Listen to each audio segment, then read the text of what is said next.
Bismillahirrahmanirrahim, wassalatu wassalam ala ashrafil mursalin. Bonjour à toutes et à tous. Aujourd'hui, nous allons continuer notre cours des listes. Nous allons entamer les diverses méthodes et fonctions sur les listes.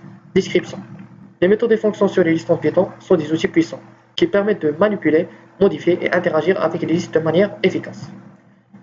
En d'autres termes, les méthodes et les fonctions sont des outils performants qu'on les applique sur les listes a pour objectif ou bien dans le but de modifier, de soit modifier, supprimer ou ajouter un élément ou plusieurs éléments appliqués sur les listes de manière dynamique. Donc les fonctions sur les listes, les fonctions sont des opérations générales qui peuvent être appliquées aux listes et à d'autres types d'objets. Cette phrase ici signifie que les fonctions sont des opérations qu'on peut les appliquer sur les listes, quand on peut les appliquer sur d'autres types d'objets comme les chaînes de caractères, les tuples, les dictionnaires, les ensembles, etc. Donc nous allons bien sûr y avoir l'occasion de détailler tous ces types de bases qui sont prédéfinis en Python. Donc, les fonctions ne sont pas spécifiques aux listes, comme j'ai déjà dit. Donc elles sont appelées, c'est-à-dire les fonctions sont appelées en utilisant la syntaxe suivante. Le nom de la fonction, entre parenthèses, je mets la liste en question. Parmi les fonctions qu'on peut les appliquer sur les listes, on a en gros 7 fonctions. Donc on a la fonction len, donc, qui reçoit comme paramètre la liste en question. Elle renvoie le nombre d'éléments dans la liste. La fonction max, elle renvoie l'élément le plus grand de la liste. La fonction min, idem, elle renvoie le plus petit élément cette fois-ci de la liste. La fonction sum, on voit la somme des éléments de la liste. Notez bien, donc la fonction sum fonctionne uniquement avec des nombres. C'est-à-dire, la fonction sum, elle fonctionne uniquement avec une liste qui contient uniquement des valeurs numériques, que ce soit des entiers ou bien des flottants. La fonction sorted, donc, elle reçoit comme paramètre 3 paramètres d'entrée ou bien 3 arguments d'entrée. Donc la liste en question, c'est le premier paramètre, virgule, le deuxième paramètre, c'est le paramètre key, qui reçoit par défaut la valeur none, et le troisième paramètre, c'est le paramètre reverse, qui reçoit par défaut la valeur false. Le paramètre key, il définit le critère du tri. Et le paramètre reverse, il définit le type du tri, parce qu'il existe deux types de tri, le tri par ordre croissant du plus petit élément vers le plus grand élément, et le tri par ordre décroissant du plus grand élément vers le plus petit élément. Donc cette fonction, elle renvoie une nouvelle liste triée, ne modifie pas la liste originale, c'est-à-dire la liste d'origine, elle reste intacte, elle reste indépendante elle reste indépendante, même si on applique la fonction sorted sur la liste, toujours la liste originale reste intacte. Finalement, on a la dernière fonction, c'est la fonction list, qui reçoit comme paramètre littérable. Donc vous allez vous poser la question, qu'est-ce qu'un littérable? Donc un littérable, c'est un objet qu'on peut parcourir ses éléments, ou bien on peut l'utiliser dans une boucle for. Donc la fonction list, elle crée une liste à partir d'un littérable. Donc un littérable, il peut être un tuple, une chaîne de caractères, une liste, un ensemble, un dictionnaire, etc. Pourquoi? Parce que tout simplement, tous ces types d'utiles, on peut les utiliser dans une boucle for. Et donc il couvre la condition d'un littérable, ou bien la définition d'un littérable. Passons maintenant à un environnement de développement intégré pour développer ces diverses fonctions. Prenons par exemple une liste L qui reçoit par défaut la valeur, qui reçoit les éléments 5, 16, moins 1, 90 et 100. Tout d'abord, nous allons commencer par la première fonction, c'est la fonction len. Donc j'affiche tout d'abord par la fonction de conversion, la fonction de sortie plutôt print. Donc j'affiche l'élément, donc ici je mets len et je mets ma liste L comme entrée. D'accord? Et ici bien sûr, pour afficher la valeur d'autour, j'utilise la fonction sortie print. Donc len entre parenthèses L, donc len, la fonction len renvoie la longueur de la liste L. Autrement dit, c'est-à-dire elle renvoie le nombre d'éléments de la liste L. J'exécute, j'obtiens 5. Effectivement, on a le premier élément, le deuxième, le troisième, le quatrième et le cinquième, ce qui fait, il nous renvoie l'élément 5, l'entier 5. On passe maintenant à la fonction max. Donc ce qu'il faut retenir, la fonction max, elle renvoie le plus grand élément de la liste L. J'exécute, j'obtiens 100, parce que 100 c'est le plus grand élément dans cette liste L. Si je compare 100 avec 90, 100 est strictement plus grand que 90, 100 est strictement plus grand que moins 1, 100 est strictement plus grand que 16 et est strictement plus grand que 5. Du coup, on a la valeur 100. Maintenant, on va utiliser la fonction min. Donc, idem pour min. La différence, c'est que min renvoie le plus petit élément et non pas le plus grand élément. J'exécute. Le plus petit élément ici, c'est la valeur moins 1. C'est l'entier moins 1. Maintenant, on passe à la fonction del. Donc la fonction del, il permet tout simplement, ce qu'il faut retenir, que la fonction del, il permet de supprimer un élément, un ou plusieurs éléments à la fois. Donc il peut supprimer un élément ou plusieurs éléments à la fois. Donc on met tout d'abord del, entre parenthèses, par exemple, supposons qu'on souhaite supprimer le premier élément, donc on va mettre le nom de la liste, entre crochets et l'index ou bien l'indice 0 pour repérer le premier élément indexé par 0. Ici, c'est pas la peine d'afficher le résultat. C'est pas la peine d'afficher le résultat de del. Pourquoi?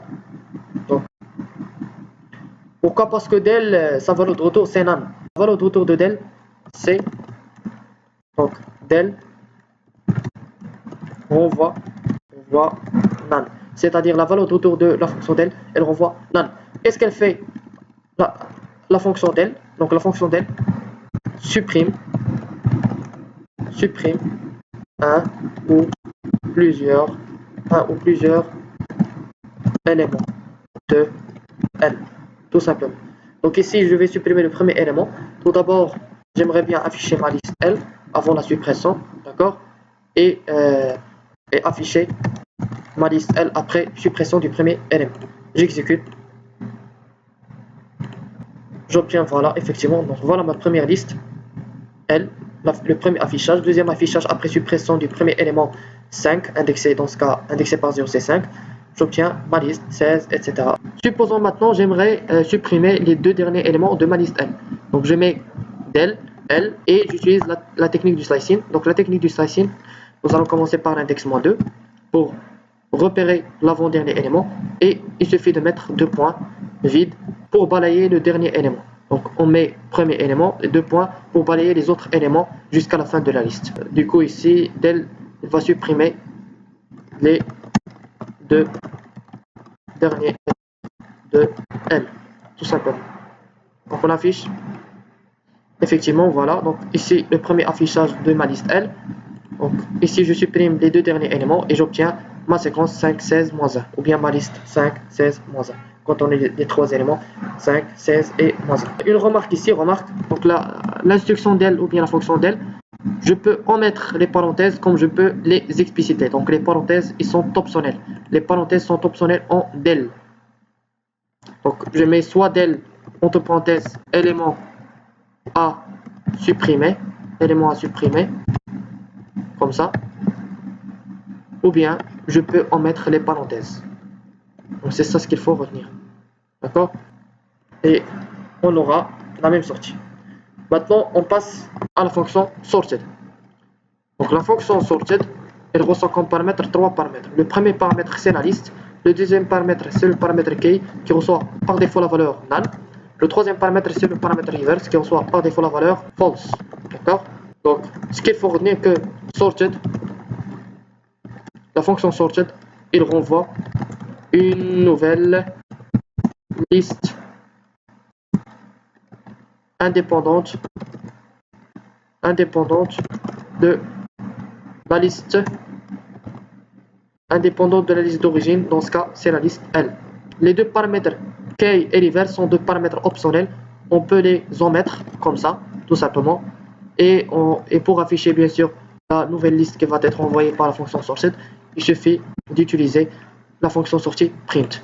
Donc ici, tout simplement, Python, il va me trier la liste L, d'accord? Il va me trier la liste L par ordre croissant par défaut parce que déjà, le paramètre reverse qui caractérise le type de tri, par défaut reçoit la valeur false, ou bien il est implicite dans ce cas, et donc par défaut, il reçoit la valeur false, et par défaut, il va trier ma liste dans l'ordre croissant, c'est-à-dire du plus petit élément vers le plus grand élément.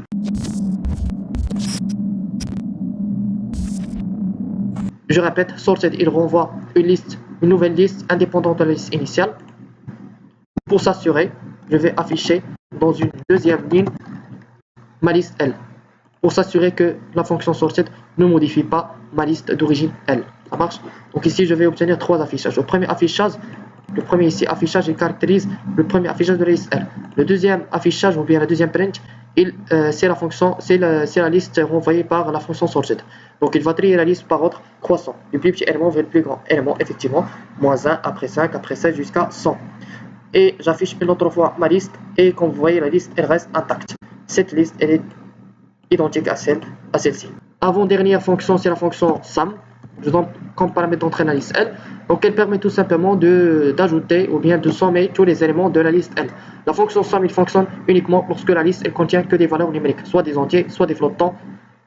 Sinon, il ne va pas fonctionner lorsqu'il y a des chaînes de caractères. Pourquoi? Parce que la fonction sum, c'est de sommer et non pas concaténer. On voit la somme de tous les éléments de L. J'exécute effectivement 210. Donc la somme de tout c'est 210. 5 plus 16 ça fait 21. 21 moins 1 ça fait 20. 20 plus 90 ça fait 110. 110 plus 100 ça fait 210. Supposons maintenant je vais implémenter ma liste L tout en écrivant différents types de variables. Différents types de variables. Par exemple true. Et enfin on met par exemple 10, 15, moins 99 par exemple. Ça marche? Et on va essayer d'afficher. Dans ce cas, la fonction sum, elle renvoie là. Donc, L supports open type S for plus, int and str. Autrement dit, je ne peux pas sommer des entiers avec des chaînes de caractères. Ça marche? Le str, il caractérise le type chaîne de caractères, alors que int, il caractérise le type entier. Passons maintenant à la dernière fonction, c'est la fonction list. Donc, qu'est-ce qu'elle permet la fonction list? Donc, la fonction list. Donc, la fonction list, ce qu'il faut retenir, il y a deux fonctionnalités pour la fonction list. Permet de créer une liste vide, c'est-à-dire len de L, est égal à 0. Il n'y a pas d'élément, donc la liste elle est vide, elle ne contient aucun élément. Donc, pour s'assurer, par exemple, je vais écrire une liste, par exemple, n, je reçois liste, tout simplement. Donc ici, n est une liste vide. Je vais l'afficher, n, et je vais obtenir une liste vide. Regardez, effectivement, une liste vide. Pour connaître, donc à titre d'info, pour connaître le type d'un objet en Python, il suffit d'utiliser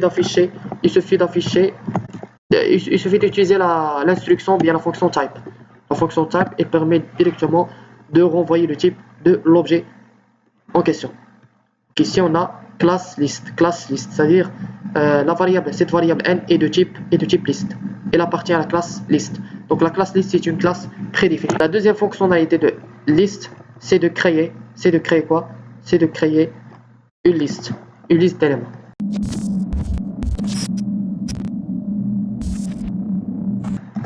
On met liste, on met ici un objet par exemple, on soit liste et les valeurs. Val 1, virgule, val 2, virgule, ellipsis, virgule, val n. Et je ferme avec deux, et je ferme bien sûr avec deux parenthèses. Je ferme avec deux parenthèses. Donc ce qu'il faut retenir, la syntaxe, on met par exemple ici la variable ou bien l'objet, liste, parenthèse, deux parenthèses ouvrantes et deux parenthèses fermantes, et je mets mes valeurs en question. Donc on va directement appliquer la chose. Donc par exemple je souhaite créer une liste qui contient différents types built-in, par exemple différents types, par exemple 14, et puis la variable booléenne true, et puis par exemple la chaîne de caractères ali, d'accord, et puis par exemple le flottant 1.0, puis j'affiche ma liste n. Comme vous voyez, voilà. Donc 14, true, ali, 1.0. Donc liste, il permet de soit créer une liste d'éléments, et dans ce cas je dois obligatoirement commencer par deux parenthèses ouvrantes et écrire mes éléments séparés par des virgules et clôturer par deux parenthèses fermantes, ou bien si je souhaite créer une liste vide, il suffit d'utiliser comme ça, liste et comme ça, vide. C'est comme, donc liste, c'est comme je fais la définition formelle d'une liste, crochet ouvert, les éléments séparés des véhicules et crochet fermé et j'affiche. C'est la même chose. Donc voilà. Et voilà, on aboutit à la fin de la vidéo. N'hésitez pas à liker la vidéo si vous en avez aimé le contenu. Merci de partager la vidéo avec vos pairs. Si vous en avez des ambiguïtés, vous pouvez les expliciter en dessous dans la barre des commentaires.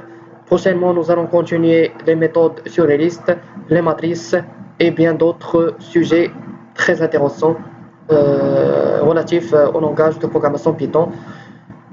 هذا ما في الأمر والسلام عليكم ورحمة الله تعالى وبركاته.